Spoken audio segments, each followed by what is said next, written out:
Well, the explosion of overweight and obese people in the developing world is largely down to the emerging economies, those that have gone through a transition from being low-income economies to middle-income economies in the last generation. And that has produced a large middle class of people who have rising incomes and they can buy the foods they want, and they're undertaking more sedentary lifestyles.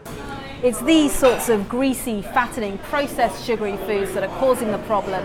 This glass of Coke has more than the daily recommended maximum limit of sugar, around 13 teaspoons of sugar in that. Get through enough of this sort of food and drink regularly enough and your risk of things like heart disease, of stroke, certain types of cancers and diabetes all increases. It's already putting a huge strain on health systems right across the world. Denmark banned trans fats, which are used to extend shelf life but have no nutritional value, back in 2004. The report also cites South Korea's large-scale training scheme to teach women about preparing traditional low-fat meals as a success story in how government policies can help fight obesity. I've never worried about my weight because I've always enjoyed eating porridge like this. I would never eat fatty foods. I like to eat vegetables and fruit.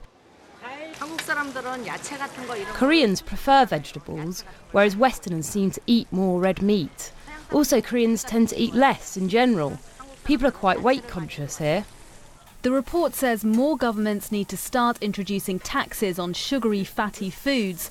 Much of the food and drinks industry isn't keen, though, and argue the only thing that will get lighter is people's wallets. Tulip Mazumdar, BBC News.